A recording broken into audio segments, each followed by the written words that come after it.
Let me take a look at Restream. Where is Restream? There it is. Restream. Are we on Restream?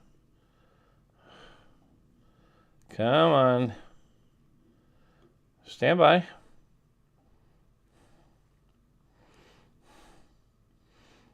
I have to use a separate website called Restream in order to simulcast on Facebook and YouTube. So, okay, so I think, where's the button to test if we're live? Go live. Okay, we're already streaming. I think we're good. We're out there. I don't see anybody. I should be able to see who is listening on Facebook and YouTube, and usually, like within minutes of going live, they show up. So I don't see anybody yet. Here we go. Okay, we got a couple of folks. Hello, Mark. Hello, Avruhom and Johnny. Okay, and there's John. Hey, John Rogers. You know, I need to talk to you, John. I'm going to reach out to you shortly on several other things. Ryan Leal, good to see you, Ryan. We are live, and we're going to have Max Good briefly. Let me do the obligatory intro video. Here we go.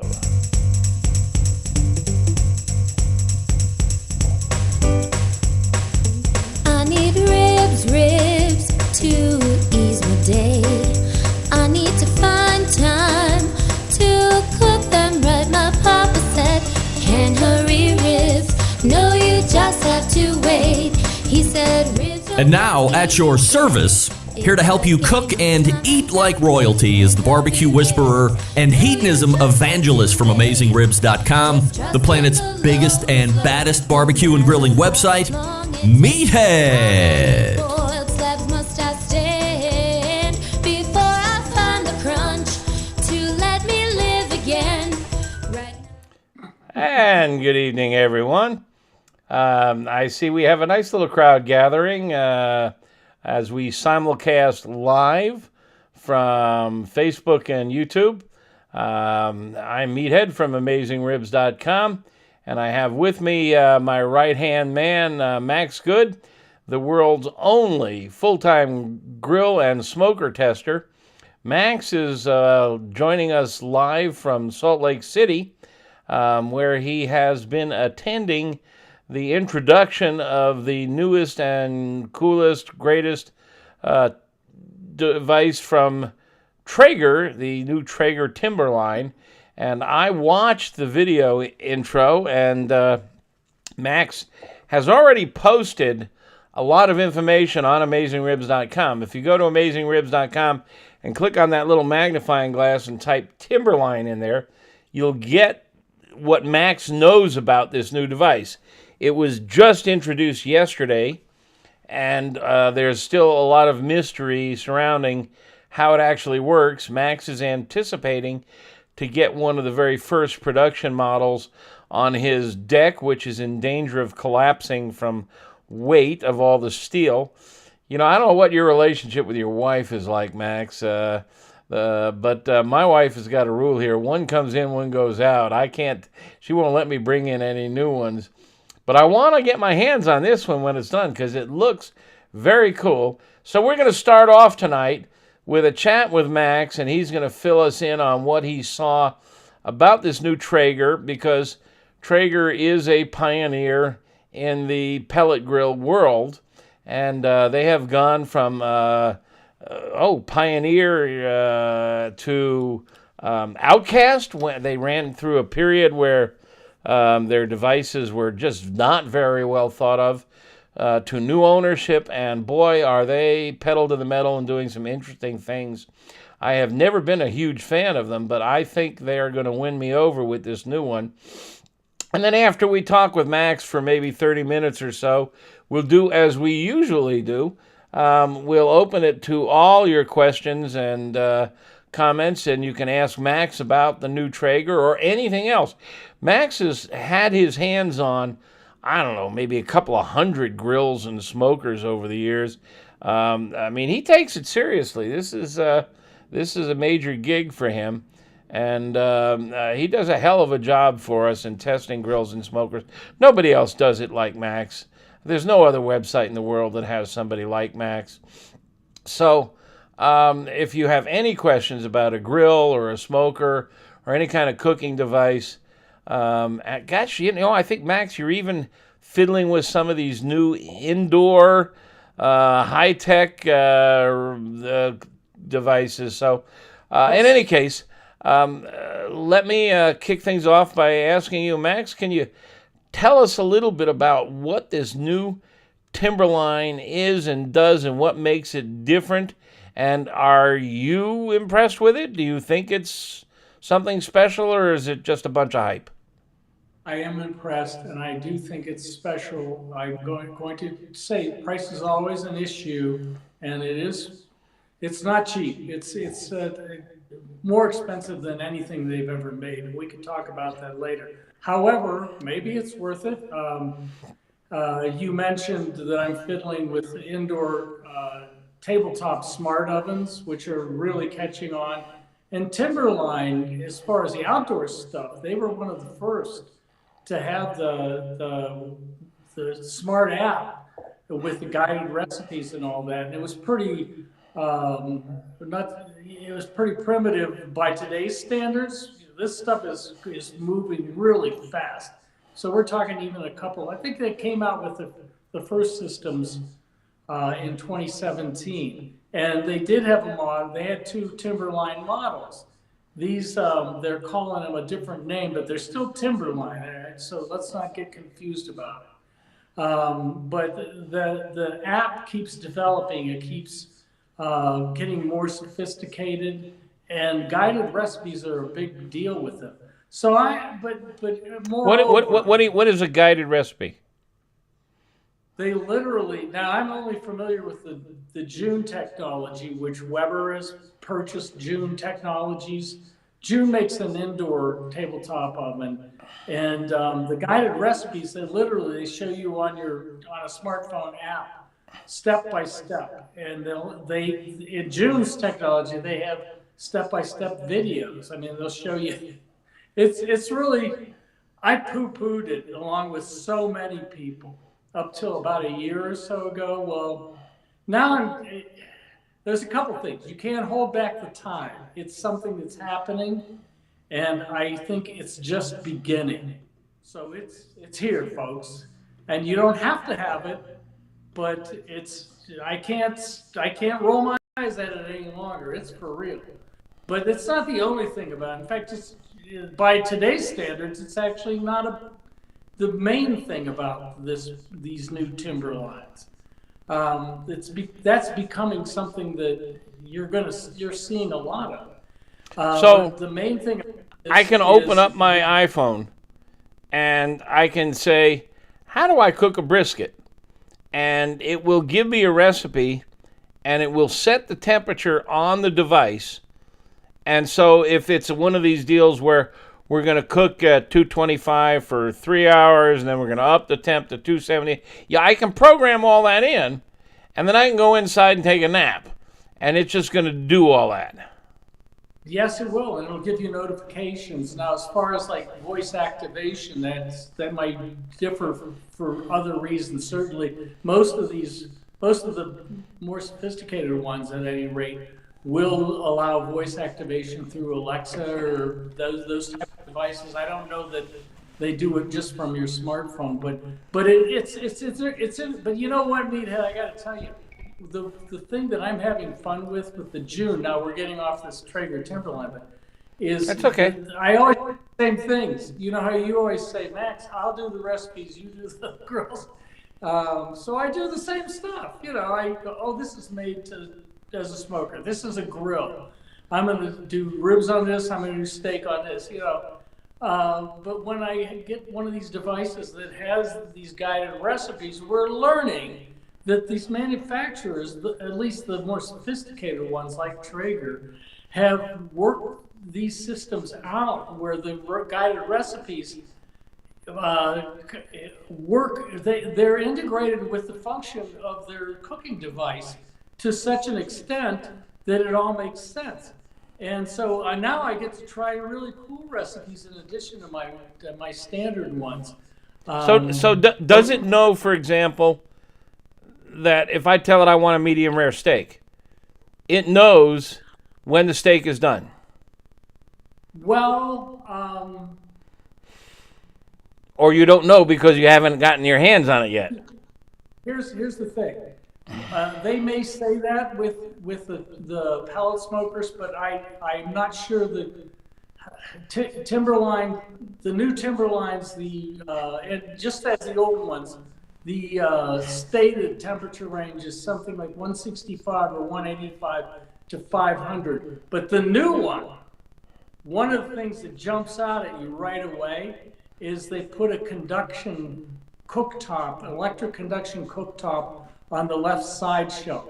And you put a cast iron griddle on that, and even without testing it, I will put money on the idea that it's going to get hot as you want it to get for searing stuff. Let me. In addition to being able to be dialed down to heat up sauces and other things of that nature. Let me explain to our listeners who may not be familiar with conduction or induction technology. Conduction plate, but you're going to cook by conduction if you're trying to sear. Right. These new there's a new technology. It's not totally new. It's been around for several years, but it's becoming more and more popular. And that is, for example, indoors you have a stovetop, and most stovetops are electric or gas. This new induction system there's a magnet underneath the glass plate that sits on top of your stovetop, and the magnet vibrates, and it causes a steel pan, the atoms in the steel pan to vibrate until they get really hot, and then they transmit that energy to the food, and they heat up very fast. They cook very quickly, and when you lift the pan off, they cool off almost instantly. It's a remarkable new technology, and a lot of people are saying that as the prices come down in the next couple of years, that we should all switch over to it. Among other things, there's more and more research that shows that indoors, a gas burner puts a lot of pollution into the air, and it's a problem for someone with asthma or just normal people. There's too much pollution from a gas burner, and these induction tops, my wife and I are looking at them now. But remarkably, this new Timberline is the only grill we've seen that has an induction, not just a regular burner on the side, but an induction burner on the left-hand side. So that's quite an innovation, and it's probably a very expensive innovation. And that could probably account for one of the reasons why these new Timberlines are very expensive. Yes, it is, as they state, it's outdoor rated. Now what that means, I don't know, because you can buy these plates elsewhere. In that case, it would be a third-party device. And I should also add that to Meathead's description that the cook surfaces, whether it's a Dutch oven or it's a skillet or whatever, they need to be magnetic. If it's aluminum or something non-magnetic, it doesn't work. It won't get hot. You can't put a copper pan on there. It's got to be steel. If you want to read more, by the way, there's an article in the food section of this week's New York Times by Melissa Clark, and I believe it's Milk Street Magazine just came out this month with an article on induction cooking. So there's more on that, and you can Google it. It's a very cool technology, and the idea that it's showing up on a side burner on a pellet smoker, we're talking some pretty serious tech here. It's innovative, yes. And it really makes sense. It's sort of a head slapper because all pellet smokers require electricity. You've got to plug them in. And why not?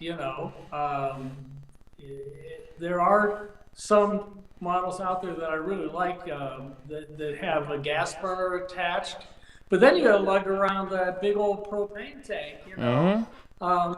You know, if it's stationary, you don't have to lug it around. But still, this is elegant. You know, it's pretty cool, and I don't see any reason why it wouldn't work as stated. But there are a lot of other things. I saw a lot of features, other features in this new Timberline that interested me.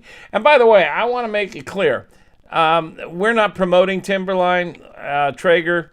We don't make any money. I have not been a fan of Traeger, and I have frankly dissed them for some time. So we're not, you know, but I'm impressed with what I saw. A couple of features that I saw that maybe you can talk about is when you lift the hood, there's a lot of space under there. It's all stainless steel, which makes it very reflective until it gets dirty. There's like 3 shelves, and you can adjust the shelf levels like you can in your indoor oven. And there's the rail along the front of the machine. You know, usually you have a bar along the front of a grill that you can grab to move it around. This rail that they have is designed so that you can hook little shelves on it, a shelf to hold your rubs and your sauces, paper towel racks, a rack that will hold aluminum foil if you're going to wrap the meat. I thought that was all very clever, and I thought also what I saw was if you want to drain the pellets out and switch, say you're using hickory and you think that's going to be too strong and you want a milder tasting wood like maple or oak, you can drain the pellets out into a bucket very easily. I know that I have a Mac 2-star, which I like very much, and it was the first to allow you to drain, but it's got a little trap door and the pellets, you know, go flying all over my deck. It's no big deal, but this is much cleaner, more elegant. They also claim to have a really good grease drain system and dust drain. That's a pain in the butt about these pellets. The pellet smokers are nice, but they make a pretty good amount of ash, and you need to get it out of there, otherwise it can interfere with the burning. And it's always been an issue. How do you get the ash out? Grease drainage. A lot of them have a grease drain pot hanging off the side, which my dog loves. This one has it internal. I mean, it looked to me that a lot of good thought went into this. Oh yeah, well, there's no question about that. In fact, some people whose opinion I respect very highly were making that same statement. Trying to cover some of the things you just did. The pellet hopper clean out is interesting. There are a couple others that I think they were inspired by, but it looks like it will work very well. It's a plastic receptacle that actually slides in underneath the pellet hopper, and once it's in place, then you pull out the bottom. It's like a trap door type mechanism, which is common these days for pellet clean out systems.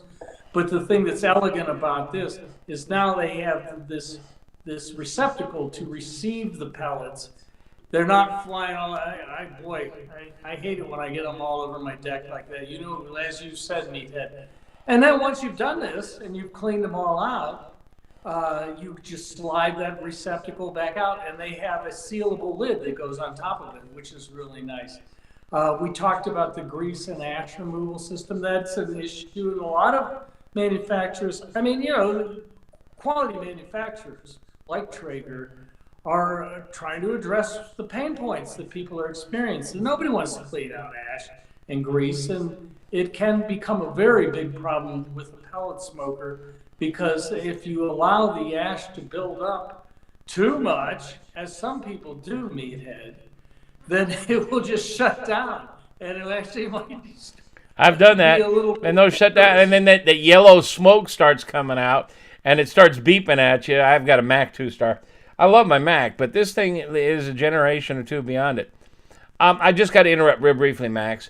I want to tell the folks, I can see everybody from Facebook and YouTube who's asking questions on my screen here, and I'm seeing all of you.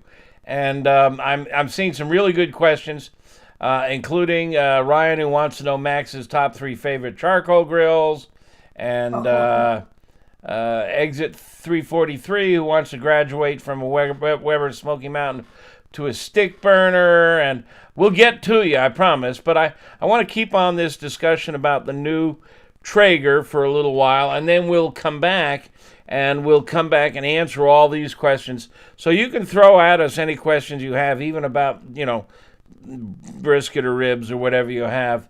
I am noting here that I'm seeing a lot of good friends like Kevin Holmes Liddell, who's been here on a regular basis. And a couple of folks have logged in and said, like Nathan Tracy, he has an induction range, and it's great. Might have to talk to you, Kevin, because my wife and I are getting serious about the idea.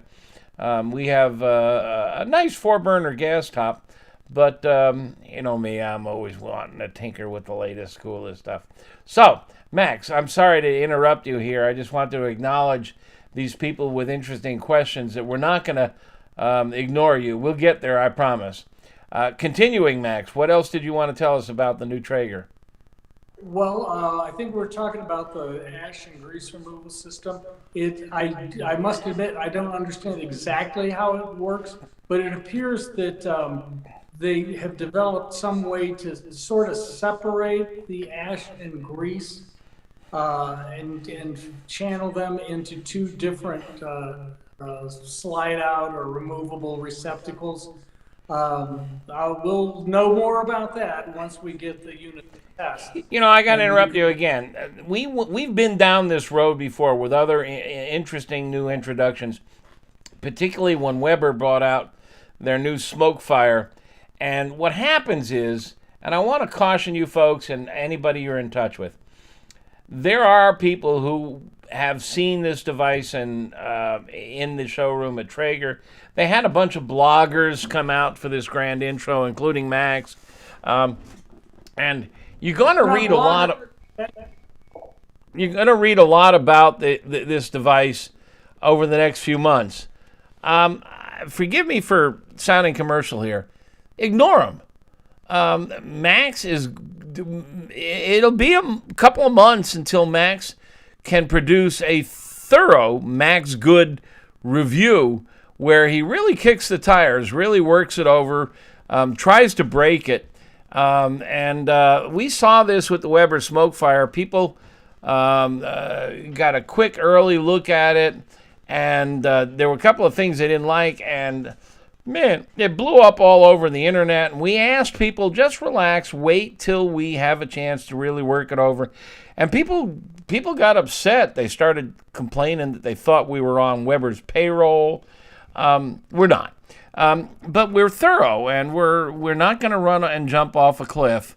And we're going to wait for Max. And when Max makes his proclamations, you can bank on them.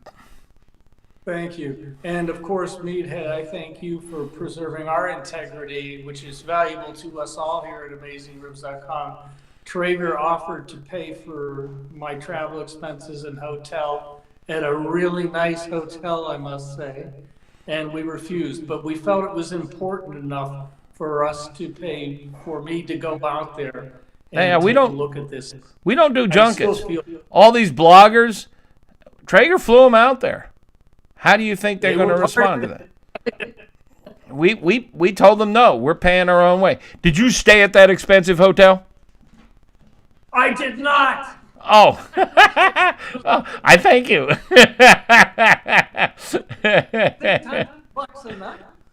Where'd you do? Sleep on a park bench? Let me qualify that. That was only for the journalists. Maybe I'm talking out of school. I better shut up. No, there were hundreds of. They didn't pay for everybody.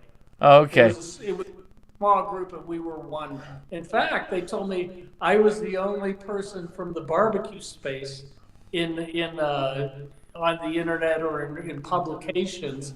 And I met some writers for some big publications. We'll talk about that another time perhaps. But But it was only a dozen or so. Yeah, but there were hundreds Well, of these still. waters. Still, I mean, that's the nature of the internet today, and you people should know this if you don't already. Influencers get money to endorse products. They get junkets, they get airfare, they get hotel, they get meals. They send the hookers up to their rooms. I don't know about that. Max, we paid Max's airfare. He had to fly co-pilot, and he had to sleep on a park bench, but we sent him out there at our own expense. And we just don't play that game. Right. So, Back to Timberline. what does this thing cost, Max? You mentioned it was expensive. Tell us what the thing costs. They got a medium and a large size, just like their existing models, and they're about the same size. I believe that the medium size is about 3,500 and the large 3,800. Big jump up from the current Timberline models. Then the question is, what everybody asks me, when they go, Max, what would you buy? What would you buy? Price is a big issue. Not everybody's going to spend that kind of money up. But in Timberline's case, it makes sense. And of course, they're doing what many grill and smoker manufacturers do. They got lower priced stuff, mid-priced, high-priced, and now they have more high-priced. And that's not a bad thing. You see that there's a lot of excitement about this product, and I think it's justified. But as Meathead said, we will look it straight down the throat all the way, and let you know what we find. Let me ask you. It's a big. Let me ask you a question. If money is no object, other than this Timberline, which we can't pass judgment on yet, and you wanted to buy a pellet smoker, and we call them pellet smokers, not pellet grills, because in general, that's what they do best. Most of them do not grill well. Most of them cannot sear a steak properly. In general, you can get a $2,000 pellet smoker, and I can sear a steak better on a $35 hibachi. But regardless of all that, if you had unlimited cash and wanted to buy a pellet cooker, what would you buy? What's your top choice? And related to that, and that's where I'm going with this, how much does it cost compared to this?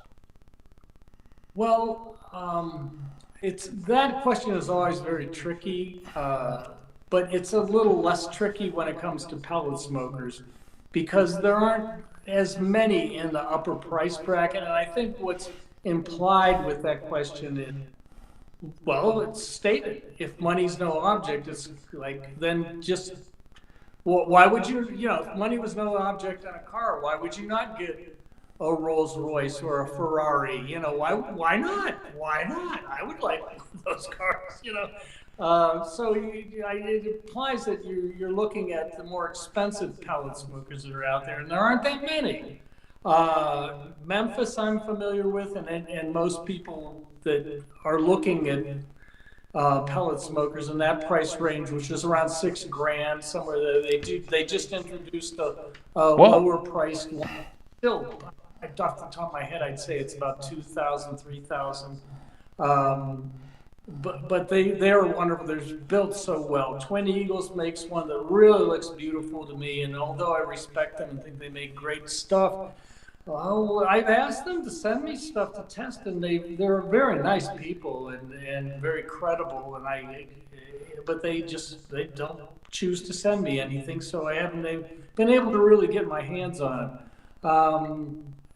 There may be a couple others that are perhaps a step down from that are kind of intermediate, but I guess if I wanted to just buy an expensive pellet smoker that I knew was really good, I think I would buy the Memphis. And I don't say that, as you know, Meathead. And that goes for how much? They have a price range, but you're talking outside of their introductory model, which is their Beale Street models. If you go for their top of the line stuff, it's several $1,000s. They make a couple different sizes with different features. Well, what I'm getting at, is it more or less than this new Timberline? It's more. Well, okay. So the Timberline is not the most expensive new pellet smoker. Oh, no, no, no. Twin Eagles is more expensive too. Really? No wonder they Yeah, won't and send us one. probably in the same price range as the Memphis upper lines.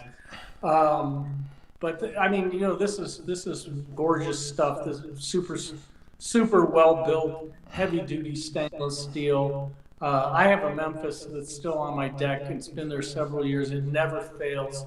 It's you know, when you have something that's really well made, whether it's a watch or a belt that you wrap around yourself, whatever, shoes or whatever, you can kind of feel the quality, and I always am struck by that when I pull out the Memphis.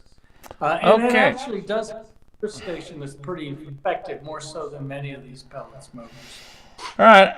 I think we've spent enough time on this, but hang around and let's, because there are some other questions about other cookers. And then if you have more you want to add, or if you folks out there have questions about this device, I've seen somebody ask if we can turn up the mic for Max. He is not as loud as I am. I got like an audio monitor here. And I've got him on my end turned up to max volume, and he's talking to us on an iPhone. So I don't know that we can get a lot more volume out of him. So if you're having trouble hearing him, you might have to turn up your speakers.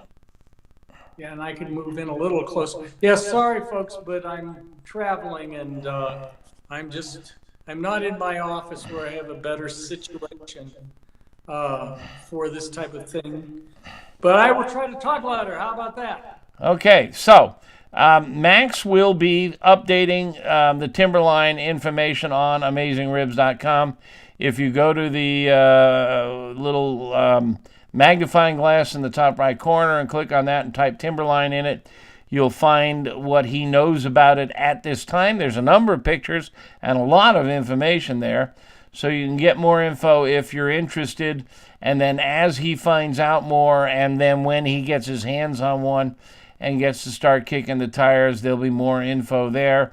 Occasionally we are surprised. It looks pretty darn good in a corporate presentation environment. We've seen this before with new products come on the market that look pretty darn good, and then once they get to Max's deck, we find out maybe not everything they're cracked up to be. So I'm gone back to the very first post here, and I'm scrolling down, and I'm looking for questions, and let's see what I can find. Max, Ryan is interested in knowing your top 3 favorite charcoal grills. And before Max jumps in here, I got to tell you that, of course, always price is a question. Are you talking about price doesn't matter? But considering, price as a factor. Also, I should tell you, if you go to AmazingRibs.com and you click on the product reviews tab, you can find all the charcoal grills Max has rated in ranking order, the platinum metal being the highest ranking, and on down. And you can read his detailed, often extensively detailed testing data. He'll spit out for you in a moment when I give him the mic his 3 favorite top charcoal grills. But you'll want to go to our website and look at them, because just because he loves it may not mean that it fits your cooking style. So, Max, what are your 3 favorite charcoal grills? And my guess is this is not one of those regardless of price questions, thinking about value as well as quality. Well, it somehow it does feel different than what we just talked about with the pellet smokers. There are such a range of charcoal grills, and you can't get around the iconic Weber kettle. It can be very inexpensive and it's very effective and people love it and we love it and you will love it. You know, it's one of those, if you're on a desert island, that's all you can have type grills. But there are others in there, the price ranges too. You know, Napoleon and some of the luxury guys make more expensive stainless steel charcoal grills that look like stainless steel gas grills if you want something that integrates with an outdoor kitchen. But Meathead and I love Hasty Bake. They are actually been around longer than Weber, and they're still alive and kicking. And their charcoal grill is very unique because it has an adjustable charcoal grate that is adjusted with a crank, and it's really cool and it works great. And then, I've had two different generations of them, and they are on the pricey side, but they're absolutely brilliant. And the ability to raise and lower the charcoal bed means temperature control, and cooking is all about temperature control. So if you can afford a little more money, those Hasty Bakes are awesome. they really are, and once you get your hands on it, they're very different from most charcoal grills. They have a large door on the cart that the grill head sits on, and it's very easy to just open it up and mess around with the fuel, which is something you need to do with charcoal. Another one I was about to say was these guys have had a resurrection. PK grills, portable kitchen. They are now the go-to charcoal grill for the steak competitions. And what happened was kind of like what happened with Traeger. They were around for a long time, and people loved them. But they got new management, new ownership, and the new people said, "Let's bring this up a couple notches." And they really transformed the brand quite a bit. They were always good, but now they're even better. Those are three that really pop into my mind. But Napoleon makes some great charcoal grills too. There's a lot of knockoffs out there, so be careful. Charbroil makes one that's kind of cool called the Kettle Man, but it's not quite as well made as a Weber. It has some different features that are kind of neat that you might like, and particularly if you can get it on sale for a good price, I would say that it's certainly something to look at.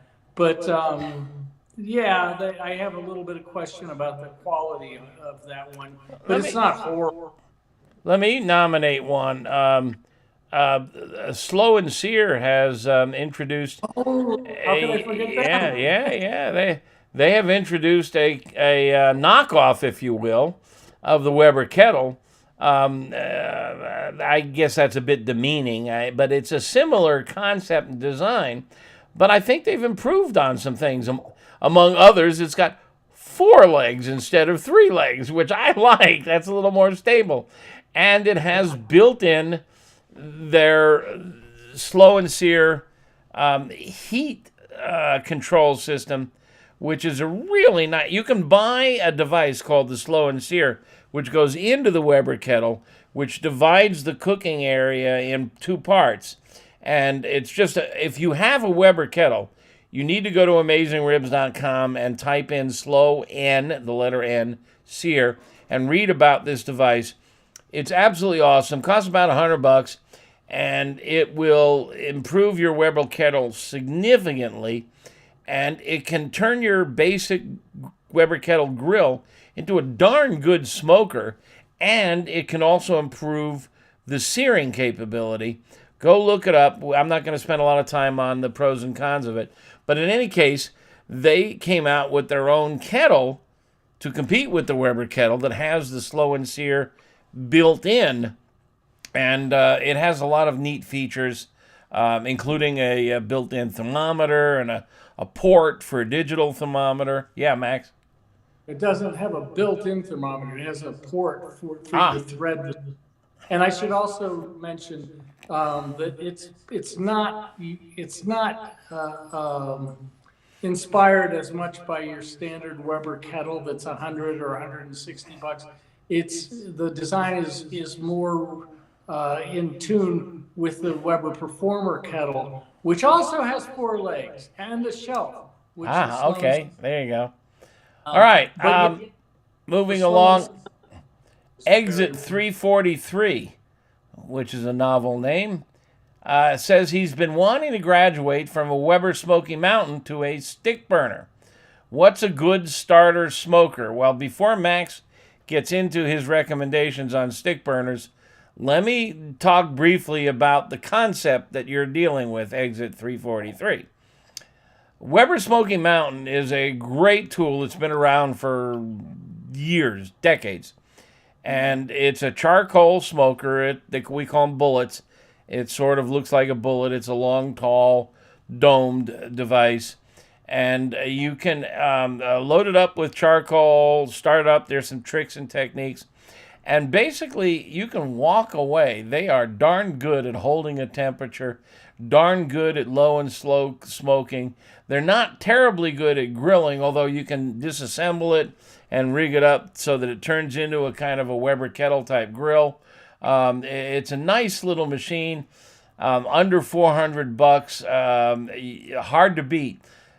A stick burner, which is slang for a log burning smoker, I think Max and I will agree that smokers that burn logs produce a better flavor than smokers that burn charcoal with chunks of wood. That log burners can produce a better flavor, but to extract that excellent flavor, you have to be an artisan. You have to be skilled at when to add the logs, how much oxygen to let in, how to control it, and you pretty much have to nurture that baby. So if you're going to do a 10-hour or 12-hour brisket, you got to be there. You got to be hanging around. You can't set it up and fire it up and walk away and, set it up at midnight and come back around noon expecting everything to be humming.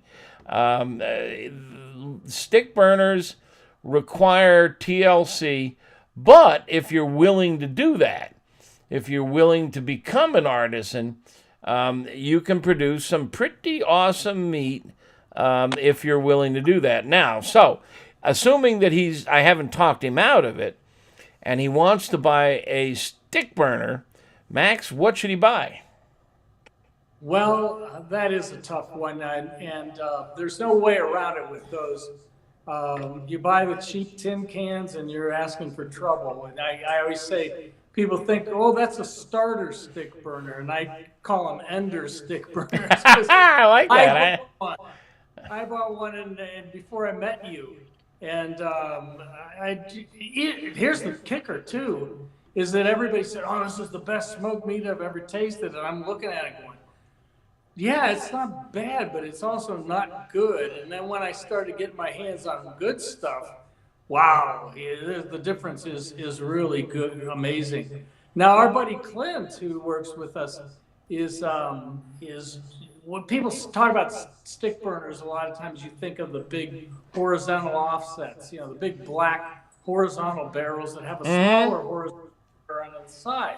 And that's where the wood goes into that small barrel on the side. That's why it's called offset, because you don't have direct heat on the food in the big area, which is the smoke box. Clint, my associate, the famous Clint Cantwell, is, as we speak, wrapping up his review of the Char Griller Champ, which is we're feeling it's an intermediate stick burner. It costs about $550. Keep your eyes open, though, because those kind of brands are often on closeout specials, especially in the fall. Now, if you have more money, and I know Meathead will continue shaking his head yes when I say this, you can get the Karubacue, which is going to be about $1,700. And love that machine. But doesn't eliminate the babysitting. Yeah, no. This is the Karubacue. Feed the plate every half hour or so. It's the finest smoker I've ever worked on. Max reviewed it, and I went up and stole it off his deck. It's just an awesome machine, but basically you got to pull up a lawn chair and a good book and a bottle of wine or a 6-pack of beer and just ride it out, because you have to feed it a new log every 20 minutes or so. You got to adjust the intake valves. But, oh, my God, the flavor is fantastic.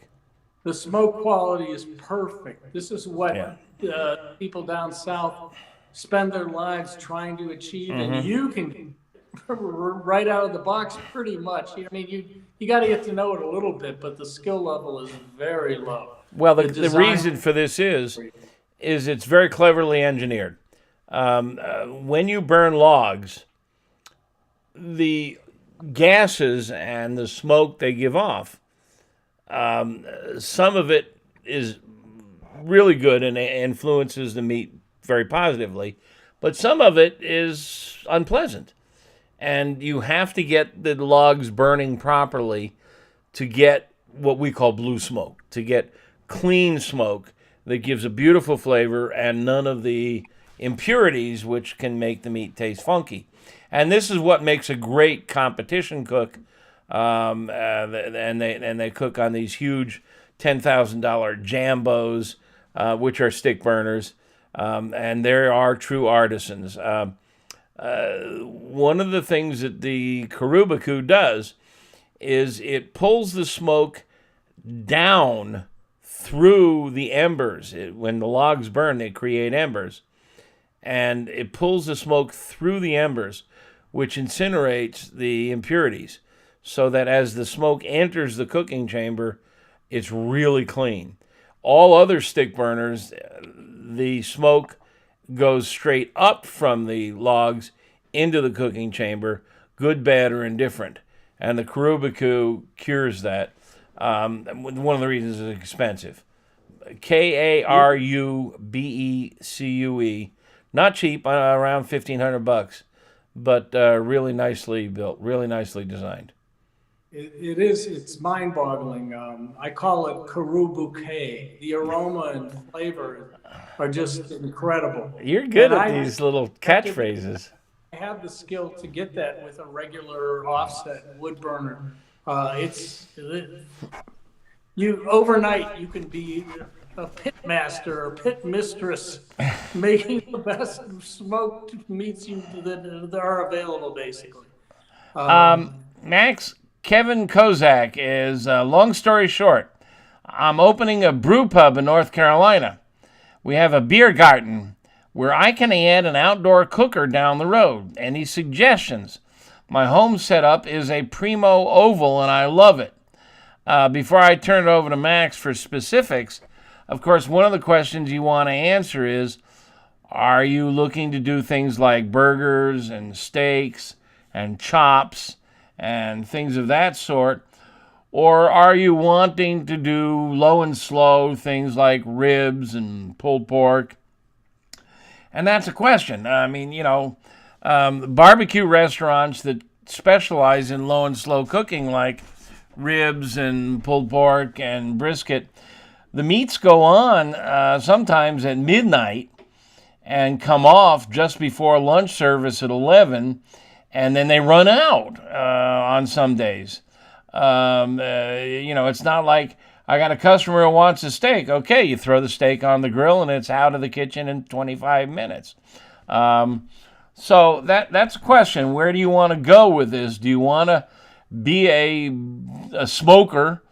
Or there are other ways to go around it. I mean, you can smoke the meat in advance and hold it in a holding oven and stuff. My gut instinct is that you might look into some sort of a good commercial grade grill or even a griddle.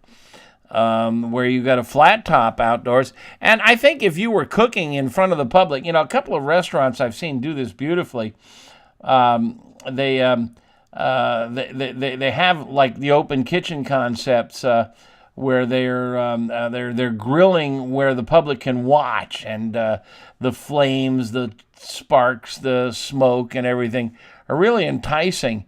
Some of these Argentinian type grills that burn wood are really attractive. You have a crank where you lower and raise the meat.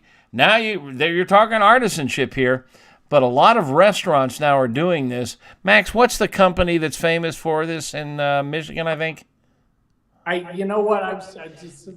The one model that I'm remembering is Puma, and then we reviewed the Nuke.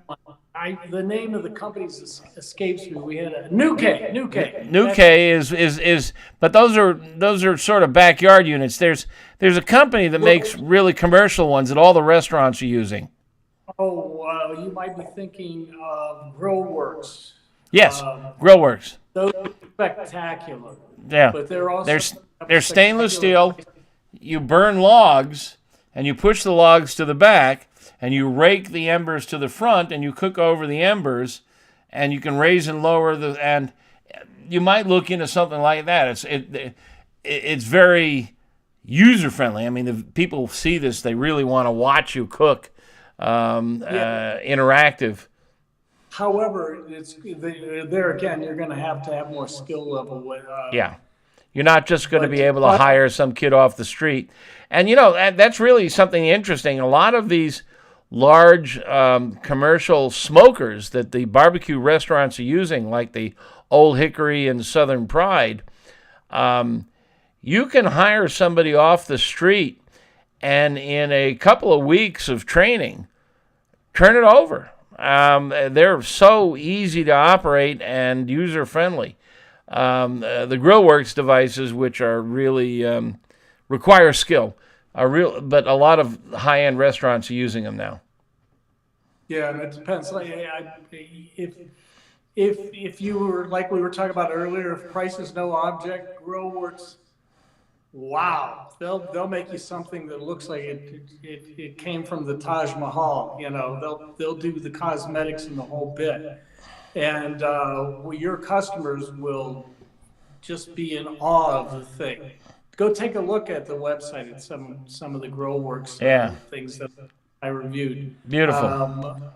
But skill is a big issue there. If you're hiring, you got to realize if you're doing a commercial food system, a restaurant, what have you, and let's say you're probably going to be there all the time anyway, but you're not going to be able to just stand over the grill. You need to hire people. So it has to be something that you feel confident that you can produce the same thing night after night, and not worry about, oh no, I got Joe in here tonight and he doesn't know what the hell he's doing. It's going to be terrible. Greg McCoy is asking, and I don't understand your question, Greg, so I'm going to read it, but I'm going to have to skip on past it. What do people cook on this when baby backs are $19 at Aldi? This, I suspect you're talking about the Traeger. What do people cook on the Traeger when baby... So you're just basically saying, what are people cooking when meat's so expensive? Well, people continue to cook meat, and vegetables. Hey, asparagus is coming in stock. I've been fiddling a lot late this past week. I have been working a lot on my technique for sauces, especially egg-baked sauces, and the Béarnaise and Hollandaise. And here comes the asparagus. Man, they're great on the grill. But, you can still find meats on sale, and it's not going to stay this way forever. So people will continue to cook.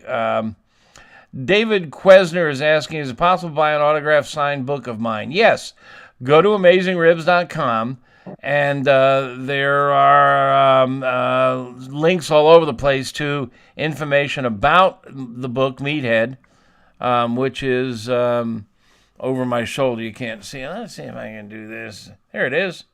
And you can order a copy from Amazon, which is cheap. But there is one of the suppliers is selling signed copies.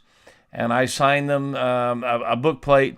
And so, yes, you can order an autographed copy off of our website through we don't sell anything really. We have suppliers, wholesalers.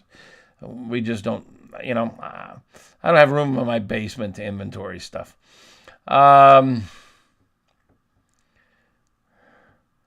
Steve Ackerman says he can't get any audio. Will this be available as a podcast? Yes.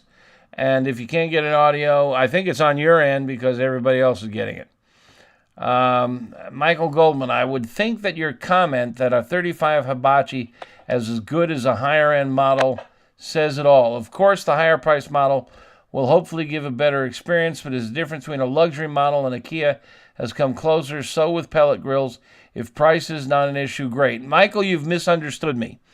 There is no way a $35 hibachi can cook as well as a $3,500 Traeger Timberline. I was referring strictly to searing a steak. The one and only thing that a $35 hibachi can do better than a pellet smoker. And the reason for that is that pellet smokers are indirect ovens like your indoor oven. You wouldn't try to sear a steak in your indoor oven. And pellet smokers in general, there are a couple of minor exceptions, cannot get direct infrared radiation. To sear a steak beautifully, you need conduction or infrared radiation, and most pellet smokers are convection. And I'm not going to get into this tonight because I generally do it almost every month when I have these sessions. But if you go to my website and click on find the article on the thermodynamics of cooking, I explain the difference between convection cooking, conduction cooking, and infrared cooking. And there are three different types of energy, and they're vastly different. And to sear a steak properly, you need either conduction or infrared. And pellet smokers are almost all convection, and they don't sear well. But a $35 hibachi is infrared, and it sears beautifully. So no. A $35 hibachi is no substitute for a $3,500 Traeger Timberline. But if you want to sear a steak, it does very nicely. And if you want to sear a burger, it does very nicely. It's a one-trick wonder, and it does it beautifully. Okay, let me make sure that that's clear. Nathan, you picked. He's asking about what about the S&S grill. Yes, we've covered that now. Thank you. Yeah, I appreciate you reminding me of it.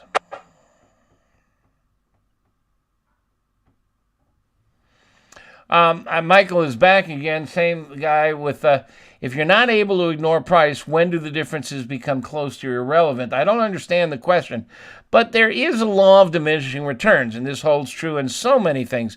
I used to be the wine critic for the Washington Post and the Chicago Tribune, and I came to the conclusion that the law of diminishing returns pretty much said that generally a $20 bottle is better than a $10 bottle, but rarely is it twice as good. I think something similar applies to grills and smokers, that generally the more you spend, the better the product. But whether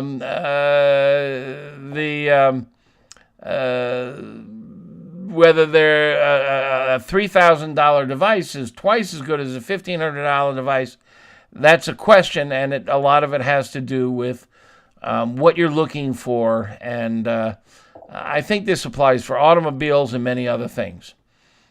Mike Ross is pointing out the Hunsaker smoker does a great job, and Max gave it a great review. Any updates or thoughts? Unfortunately, Max, who's speaking to us from an iPhone in a friend's house in Utah, we just lost him. So I don't know if he's going to be able to come back and join us.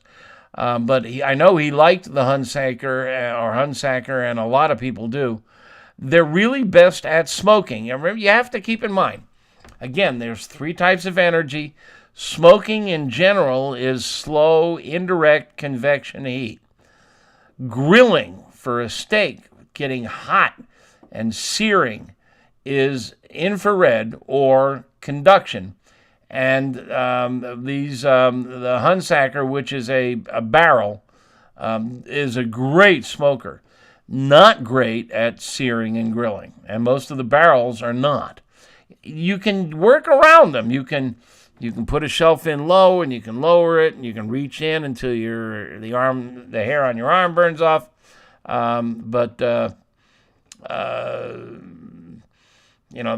Very few of them do both. Kevin is back. He's the guy in North Carolina with the brew pub, and I'm going to come down and visit you, dude. She mentioned we have an Alto Sham Combi. Okay, now you're talking. That can also smoke. An Alto Sham Combi. Combination ovens. This may be something we're going to be starting to see in our kitchens. Our kitchens are going to change a lot in the next 10 years.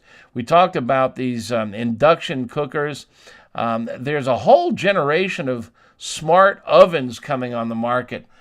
With cameras built in that can look at the surface of the meat, have all kinds of digital controls, also smart cooking. You can tell it, I'm roasting a chicken, I want it to be done at 160 degrees, I want it to be juicy, and it'll cook it low and slow for like an hour, and then it'll bump up the temperature to crisp the skin, and it's, a lot of this stuff is happening, and it's happening fast. Stovetops that can measure the temperature of the meat, so you put a steak in it and it can tell you when it hits 130 degrees. All this stuff is happening fast, and combi ovens, which are really cool. This is an oven that puts a mist of humidity into the air, and that can really impact the way a device cooks. And it can also keep the moisture high. You end up, restaurants love it, because if you do something like a prime rib, you come out with a higher yield. You put a 15-pound prime rib in a standard oven, and you're lucky to come out with 10 pounds of meat. But in a combi where there's mist floating around in there and temperature control, you can come out with 13 or 14 pounds of meat. So you get 20 to 30% more yield. Really cool stuff. An outdoor cooker, fun and versatile. Drop us a note and tell us more about your situation, Kevin, and maybe we can assist you, or maybe we can point you to somebody who can help you better. Okay.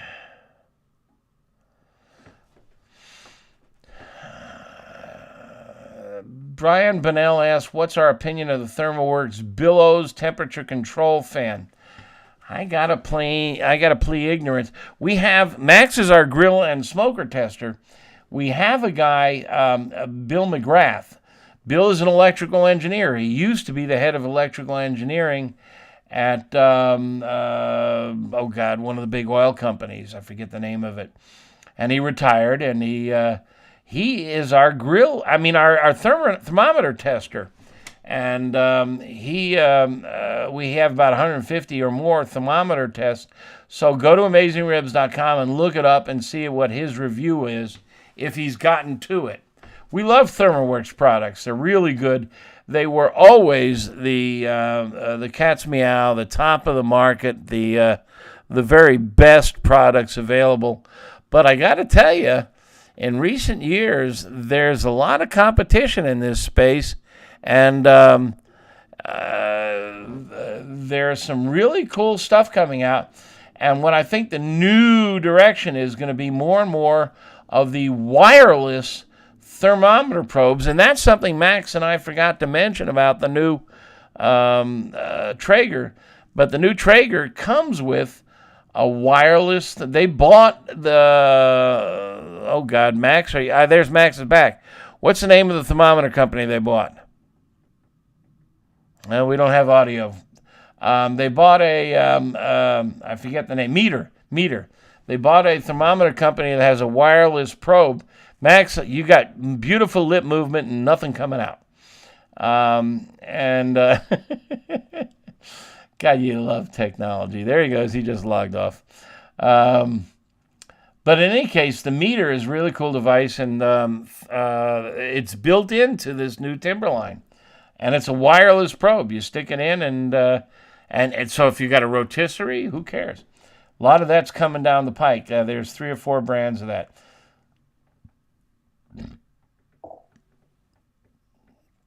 Okay. Hello. Hey, there he is. He's back.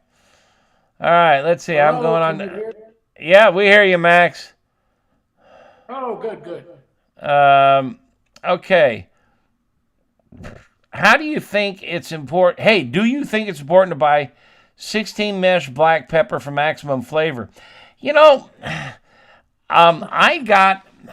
there's a review on our website. I don't remember the brand name. It's been so long since I bought mine. But I bought a pepper grinder on Amazon that allows you to adjust the grind. And so when I'm doing a steak, I like a coarse grind. And then there's other things like some sauces where I like a fine grind. And you can adjust the grind. And I think that's pretty cool. The 16 mesh is a way of measuring the fineness of the grind. I think the key is a fresh grind, because we know that once you grind pepper, it starts to lose flavor, as most spices and herbs do with time. But this, and I can't remember, it starts with a K, the brand. But go to AmazingRibs.com and use the search box and look up pepper grinder, and it should take you to this. Not expensive, but it's pretty easy to adjust the grind, and I think that's a pretty cool thing. Yeah,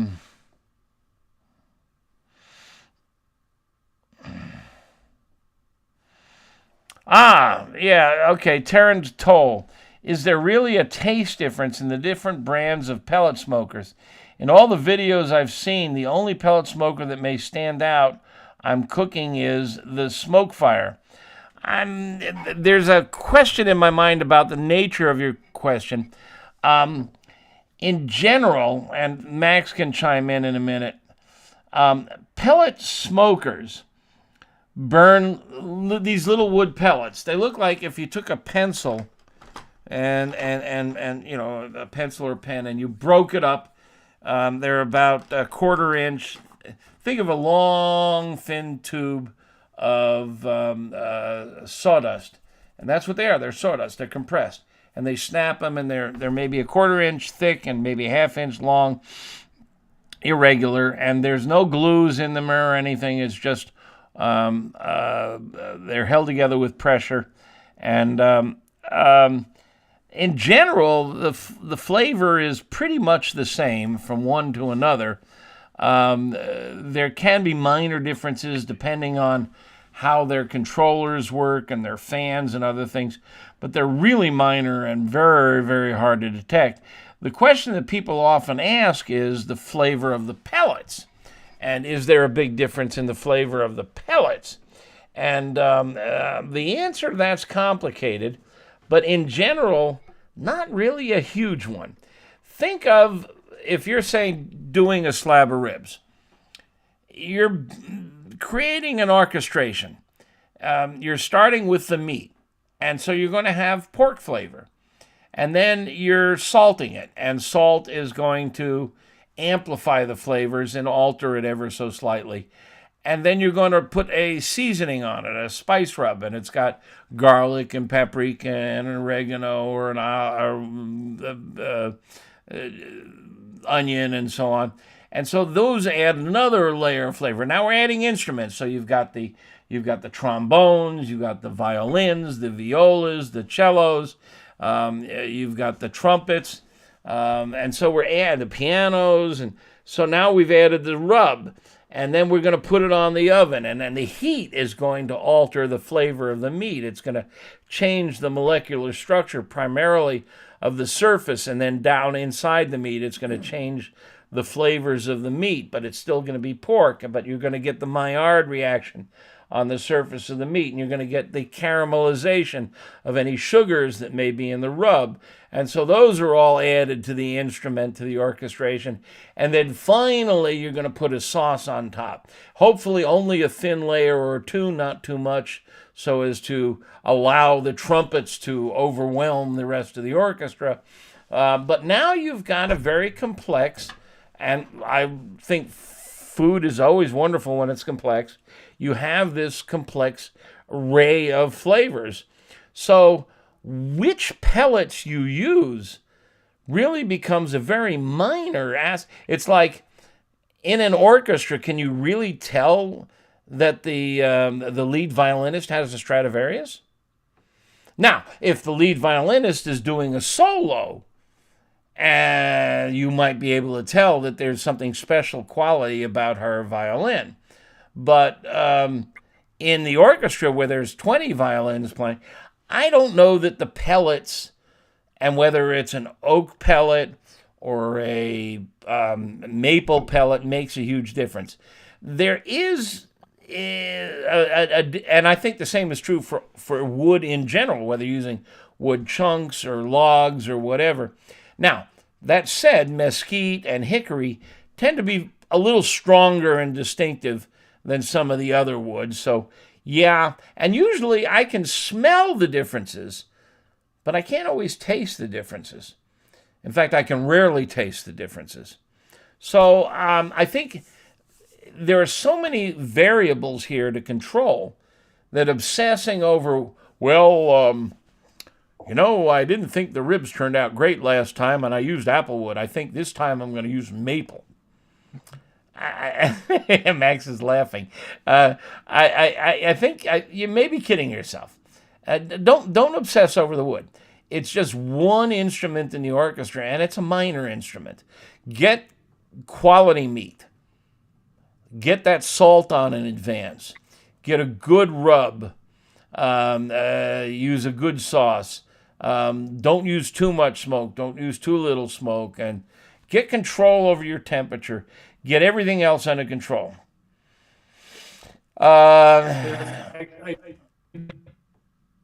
Max, you're trying to say something, but you're a little fuzzy picture and a little broken. Uh-oh, can you hear me now? Yeah, you're coming in. You're not as good as you were before, but you're still Max.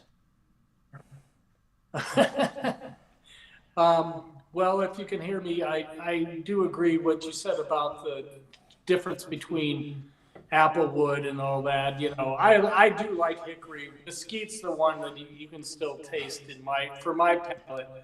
And I do think that the different pellet smokers have slightly different characteristics to them. It's kind of hard to put your finger on it. It's not like to the point where I'd say, oh, you got to buy this pellet smoker because it has the best smoke flavor. I definitely think everything that you just said is a bigger factor. Meat quality, seasoning, cooking it right. I mean, pellet smokers make it easy, but you can still screw it up if you fall asleep at the wheel, So that's your big thing. And then you get into the taste is a matter of taste. Somebody goes, well, I love this ABC pellet smoker I bought. I'm at your house now tasting your ribs on this XYZ smoker, and I think my smoke quality is better. And the guy tastes yours and says, no, I think mine is better. I think these become subtleties, or at least they are dwarfed by everything that Meathead just said. Good quality meat, paying attention, seasoning it properly, preparing it properly. Pull that membrane off those bones, baby. You can read all about it in Amazing Ribs. It's got it all down. And let's also be very factual. The human sensory organs are not very good. And I used to run, in a previous life, I was the wine critic for the Washington Post and the Chicago Tribune, and I published a magazine called International Wine Review, and I ran the Beverage Testing Institute, which is a testing lab where we had panels of wine tasters, and we would serve them 2 glasses of the same wine in a flight of 7, and often they scored them vastly differently. And these were excellent tasters. So your instruments aren't all that precise, and your ability to remember what you tasted yesterday, comparing it today, isn't all that great. So, let's be careful about it. Well, I'll tell you, I was mentioned. I'm working on my new book. Yes, finally there is going to be, and we're signing a contract with HarperCollins, and the book will be out, barring mishap, spring 24. I know it was supposed to be out spring 21, 22, 23, but this time I think I am tied to a deadline, and it will be out. And I'm working on it. And one of the things I've been doing is, yeah, Max is going to beat me up on this one. And then one of the things I'm working on is hollandaise and béarnaise and egg-based sauces the past week. And I made one yesterday, 2 days ago, with egg yolk only, which is your classic hollandaise. Egg yolks only, 2 egg yolks. And 6 ounces of butter. 2 egg yolks, 6 ounces of butter, tablespoon of lemon juice, little salt, white pepper. And then yesterday I made one with whole eggs, the white included. Now your classic hollandaise only has yolks. But Grant Crilly over at Chef Steps, and if you're not familiar with chefsteps.com, get familiar with them. Also SeriousEats.com. Those are 2 brilliant culinary websites, not terribly good at barbecue, but they really understand the science of food and cooking and the chemistry and the physics. And Grant is the one who said, hey, you can make a really good hollandaise and béarnaise from whole eggs. You don't have to get rid of the whites. And so I tried it, and my wife and I had a side-by-side tasting today. And there was a noticeable difference, but golly, both were awfully good,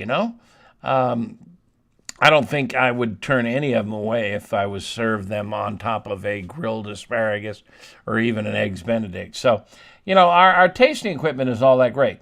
Speaking of Chef Steps, Kevin Holmes Liddell, who has been a regular on this broadcast, coming with me almost every month. Kevin, we're going to have to meet face-to-face and have a brew someday. I don't know where you are, but Kevin points out that Chris Young, who once was a founder of Chef Steps, he's moved on to his own venture now. He and Grant Crilly were also part of the original effort.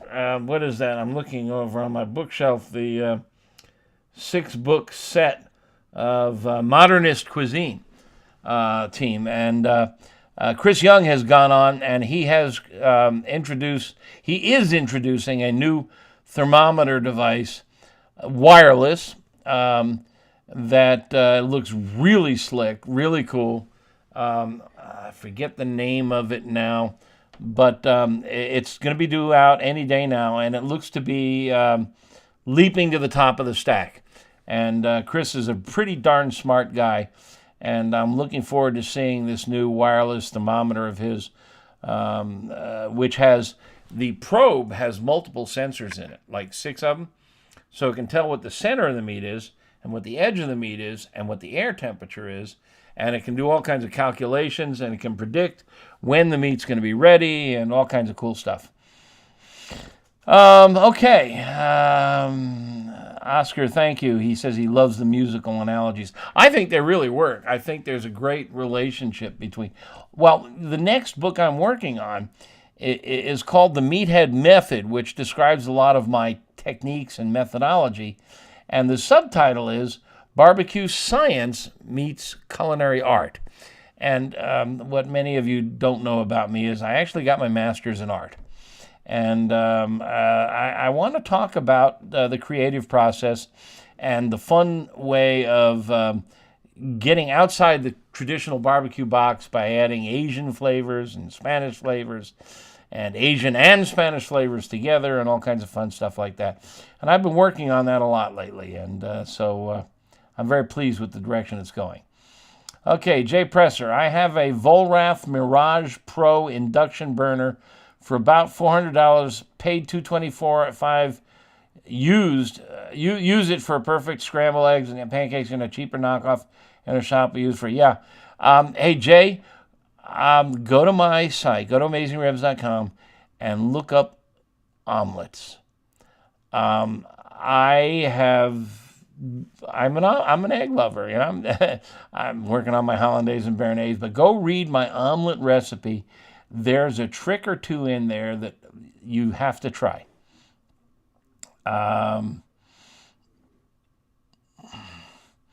Jay's saying he says it works best on medium to small pots. I've heard that elsewhere. Hassler Hay, what are our thoughts on direct heat smokers? Interesting question. I'm going to go first, and I'll turn it over to you, Max. Direct heat smokers are not widely seen. Most people think that most smokers are, you have the heat off to one side or way down below with a barrier in between, and so that it's convection airflow doing the smoking. But if you go to Dreamland in Tuscaloosa, Alabama, or if you go to most of the barbecue joints in Texas, they actually cook over direct heat. It's just that they're high above direct heat, so that it's not hot up there. The heat dissipates. What you get is you get the juices and the fats, and the juices which have seasonings in them, the rubs, drip onto the fire and they incinerate. And the gases go back up and they flavor the meat. And it's a distinctive flavor. I know when I was getting into barbecue years ago, the barbecue, and I gotta tell you folks out there, please don't become a barbecue snob. I mentioned that I used to have a life in the wine world, and the wine world is full of snobs. And I'm seeing snobbery appearing in the barbecue world, and it's unfortunate. But the barbecue snobs on the internet were whining that Dreamland in Alabama, which has been around for decades, where they cook directly above a wood fire, it's not real barbecue because it's direct heat. And real barbecue is cooked over indirect heat. And there's a crew of guys in North Carolina who know a lot about cooking, who have got a website called Real Barbecue, in which they diss website or barbecue joints that use these old hickory and gas assist smoker, because it's not real barbecue. This is snobbery. I mean, the question is, what's the damn stuff taste like? And it's just a damn shame that there is such a snobbery. And I'll tell you, you go to Dreamland in Tuscaloosa and have lunch there and taste those ribs. They're different than any other ribs I've ever had. They almost have a steak-like flavor because of the fact that these flavors are coming back, and it's marvelous. And then you turn around and you tell that tackle from the University of Alabama sitting at the table next to you that this is not real barbecue. And you let me know what he thinks about that comment.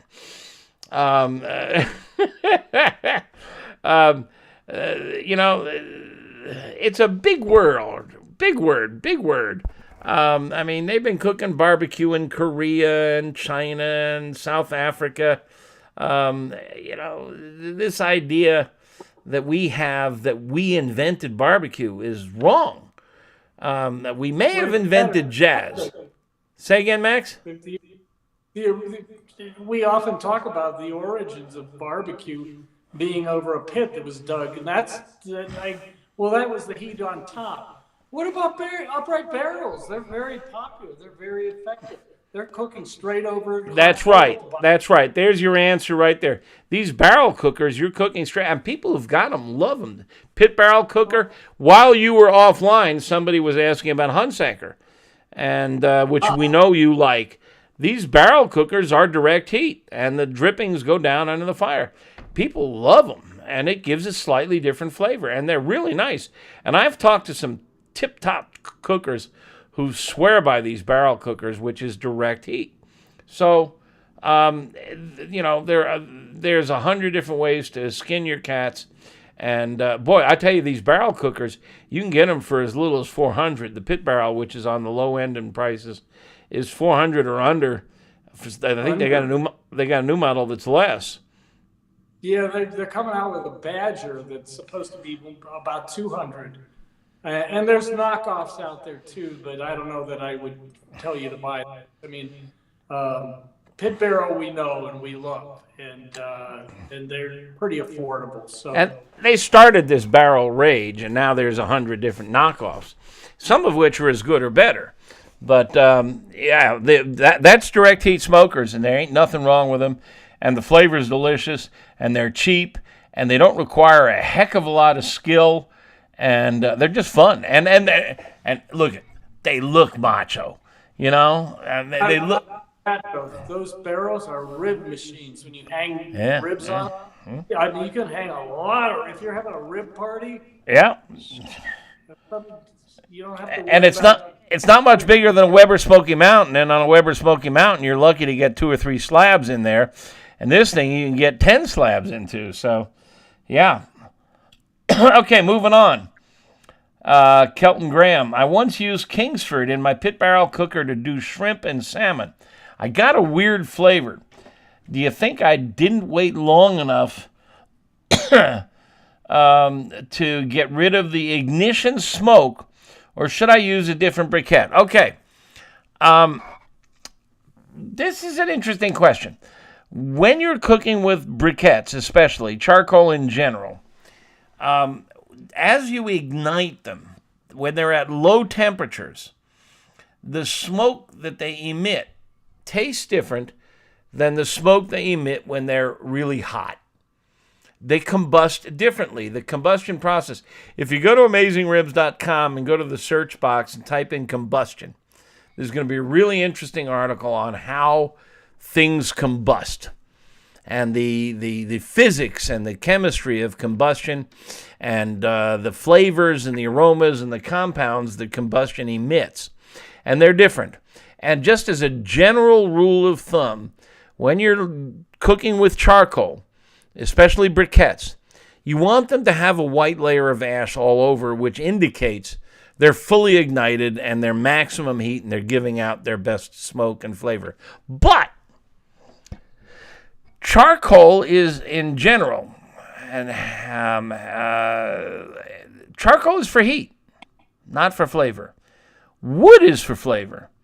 Charcoal can produce some flavor, but it's not a lot. Generally, charcoal is a heat source. You want to throw wood on that charcoal to get your flavor. So now the barrel smokers, usually you cook just charcoal and no wood, but the flavor you're getting often is from the drippings. So I don't know what you face there, but salmon and shrimp, fish oil. Fish oil is stinky. Now, by the way, my wife and I subscribe to Sitka salmon shares. Make a note of this. I'm stuck in the Midwest, in the Chicagoland area. I was raised on the Gulf of Mexico and the Atlantic Ocean in Florida, and I am a fish addict. And when we moved to Chicago, I went into deep withdrawal and discovered a few years ago Sitka salmon shares, S-I-T-K-A, Sitka salmon shares. It is an outfit out of Sitka, Alaska, and it's a small fleet of independent fishing boats. And they go out and they fish, they bring in the fish, they have a processing plant, they rapid freeze it, which is the best method, they vacuum seal it, they ship it, and my God, this stuff is dead fresh. I have never had a stinky or a fishy-smelling piece of meat from them. And we get 5 pounds a month from them. I don't remember what we pay, but it's mostly salmon, but we're also getting sable. Oh, I have fallen in love with sable. What a marvelous tasting fish that is.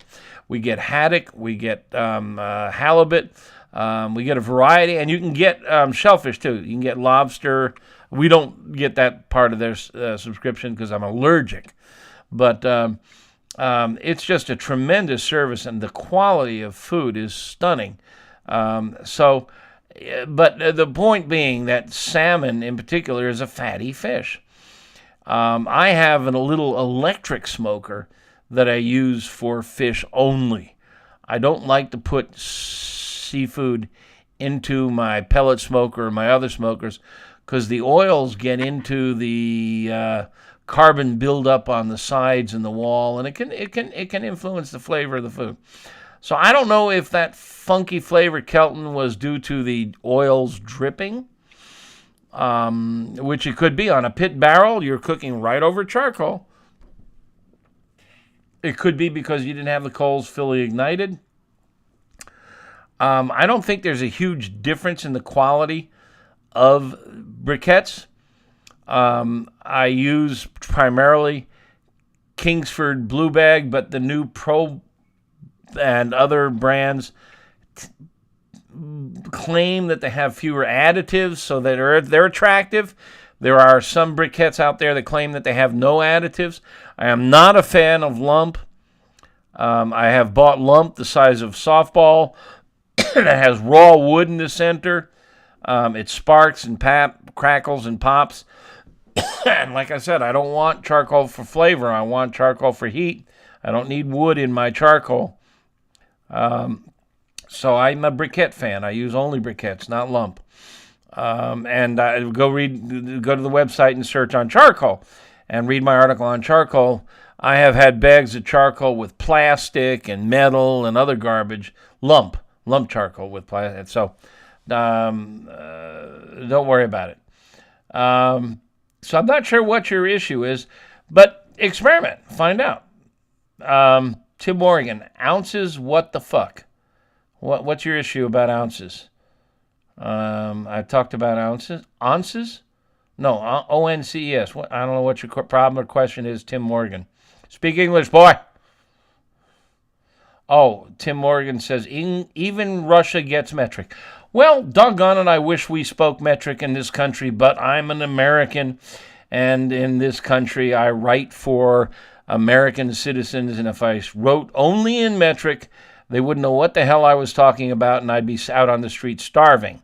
Now, that said, we hired some people at great expense to go into our recipes and convert them to metric. So if you're looking at our recipes, generally there are metric conversions just for you, Tim Morgan, you effing snob.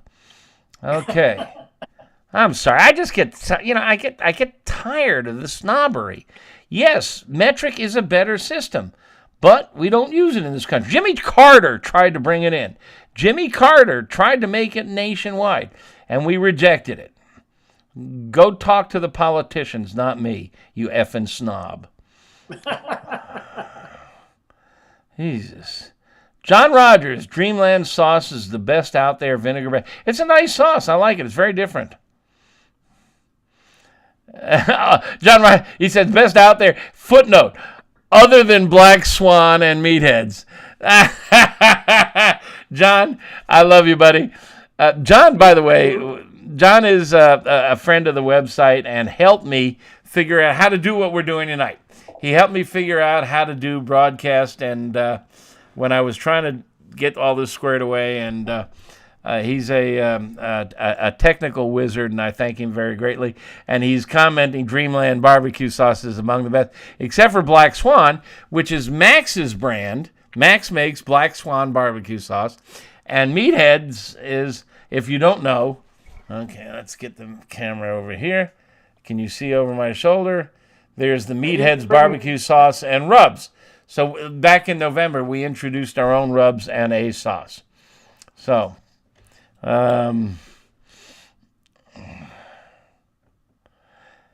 is saying, now that you mentioned it, I may have used wood inside the pit barrel cooker. Maybe that was too much. Oh, that's an interesting thought. There's so damn many variables. Fiddle with it. Hey, and this is an important point. You don't have to experiment with food. You can fire up a grill or a smoker and run temperature tests without food. You don't have to waste food while you're experimenting. Nathan Tracy. Yeah, you're going to start trouble, aren't you, Nathan? What's your preference between smash burgers versus pub-style thick burgers? And I can answer that. I'm gonna punt this one to Max. You go first.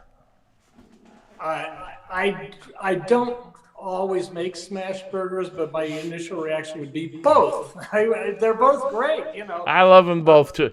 Exactly my answer. It's like the orchestra. The world is an orchestra. There's all these beautiful instruments and beautiful melodies out there. It's what your food is, you know. Do you want a big, thick burger that's going to drip down your arms? Yeah, sure you do. Or do you want a smash burger? It has a different kind of crispy, you know, characteristic to it. Sure you do. Come on. Why can't we have both? I don't have to answer it. Max said it for me. I feel the same way. If I want a double-decker, I'm going to do a smash burger. The thing about smash burgers is they're cooked on a flat top, on a griddle. And you don't have to have a grill. You can just put a griddle on top of your gas grill or your charcoal grill. And you make a ball of hamburger and you throw it down on there and you smash it with a spatula until it's really intimate with the hot metal. And you get a really nice dark crust. And the target temp, if you've got a gun, you know, one of those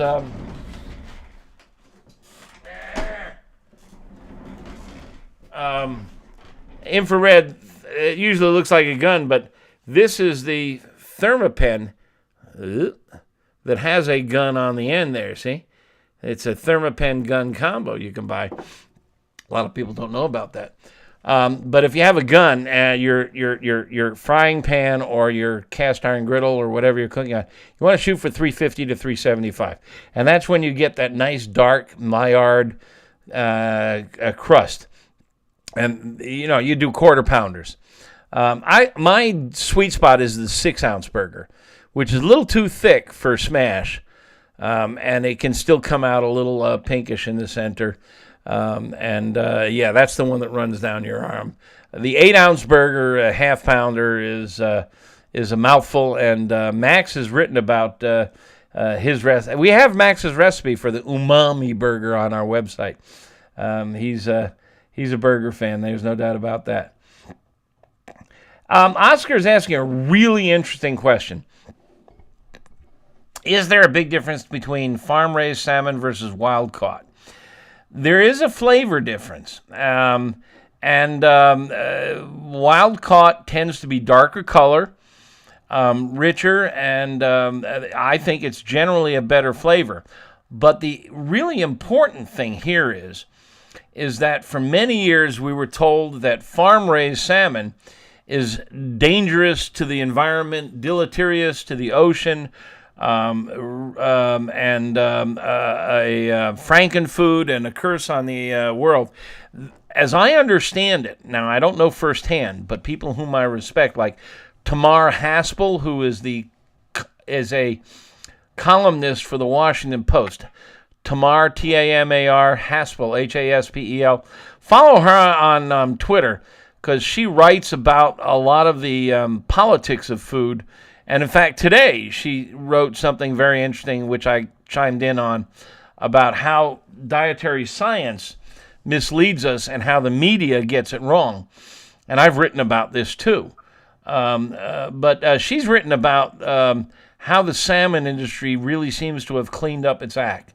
There were issues about what was in the food and their waste and the uneaten food sinking to the bottom, and how they were stripping the water of nutrients, all kinds of issues. And she has said that they ain't perfect yet, but they have really cleaned up their act lately, so that farm-raised salmon is not the scourge that we used to think it to be. But I do think there's a difference. I mean, Copper River salmon, which comes in, I think, in the spring usually, is pretty special stuff, and it's pretty darned expensive. The salmon that I get from Sitka Salmon Shares is all wild caught, and they label it the breed, so I can tell. And my wife and I have done some side-by-side tastings, and you can tell the differences. It's not as vast a difference as with, say, tuna. I mean, bluefin tuna is really different than any other tuna, but you can really tell the differences in salmon if you do side-by-side. It's fun. And Nathan Tracy's talking about Grill Grates has converted him to smash burgers. Grill Grates is a device that it's a replacement for your grates on your grill, and it's hard to describe. Go to our website and search for grill grates, one word, and you'll read about them. It's a very clever design. And but if you flip them over, and I'm the one who told them, hey, flip them over, guys. They didn't think of this. Flip them over and do smash burgers on them. And it really works great. So, Nathan, you owe me on that one. That was me. Thank you. Cool J77 says Copper River comes out in June. These are all line caught wild salmon, and I think the seafood aficionados generally feel it is the best of the salmon breeds. And somebody asked if I'm drinking a Chianti, and I'm drinking, because if you've come here regularly, you know I've always got a glass of wine on hand. It's because my throat gets dry. That's my excuse. I'm just a wino. Yeah, you know what the difference between wine and connoisseur is, don't you? $10 a bottle. This is Eisenhower, not Dwight David Eisenhower. This is Eisenhower, spelled differently, Cabernet Franc. It's from the Columbia Valley of Washington State, and it's about $14 a bottle. I have. All right, I'm going to veer off of barbecue and talk about wine for a second. I did establish my credibility by telling folks earlier tonight that I was the wine critic for the Washington Post and the Chicago Tribune.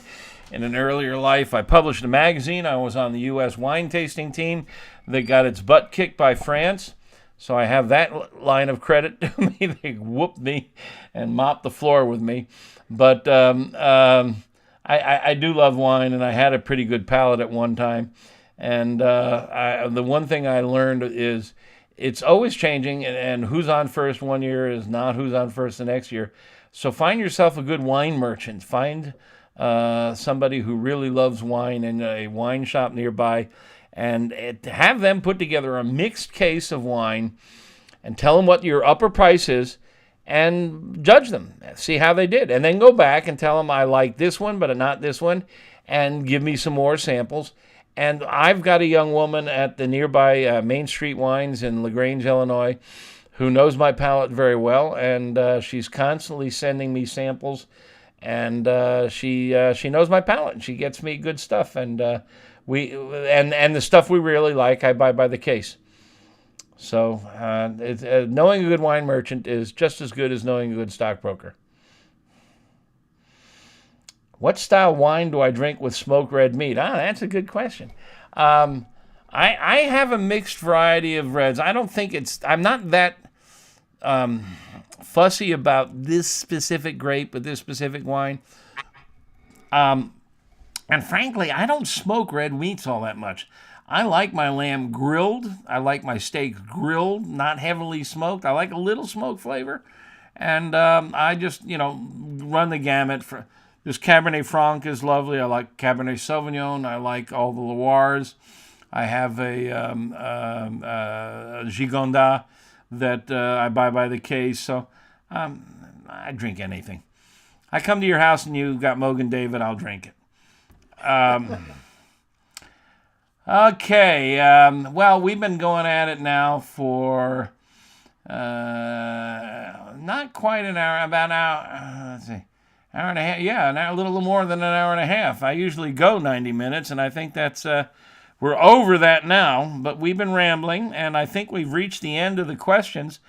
Max, anything more you want to offer in the way of general wisdom about grills and smokers in general? It's getting to be spring. This is a good time for people to scrap their old rust bucket and shop for something new. What should they be looking for? Or do you want to tell us more about the Timberline?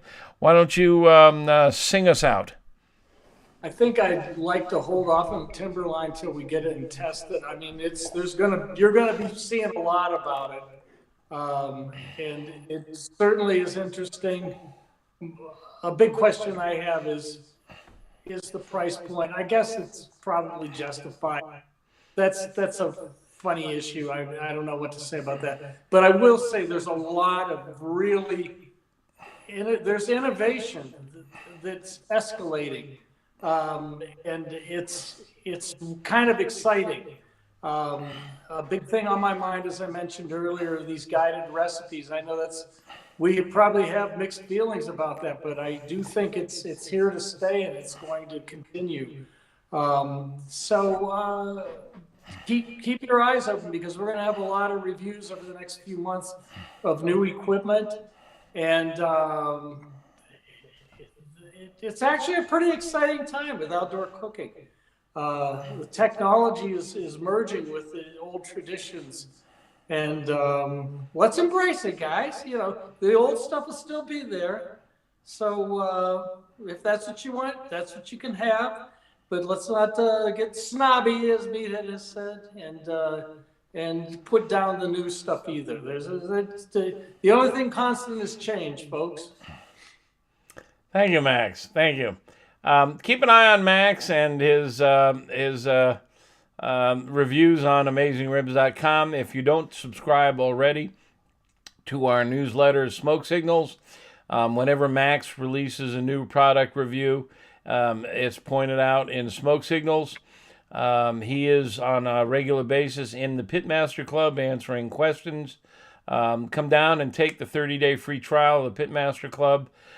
We have a 90% renewal rate, so it must be good. And there's all these, if you've noticed the scroll in the blue here, all these ebooks that I'm promoting here, they're all free to our members. They're $3.99 a piece, and they get them for free.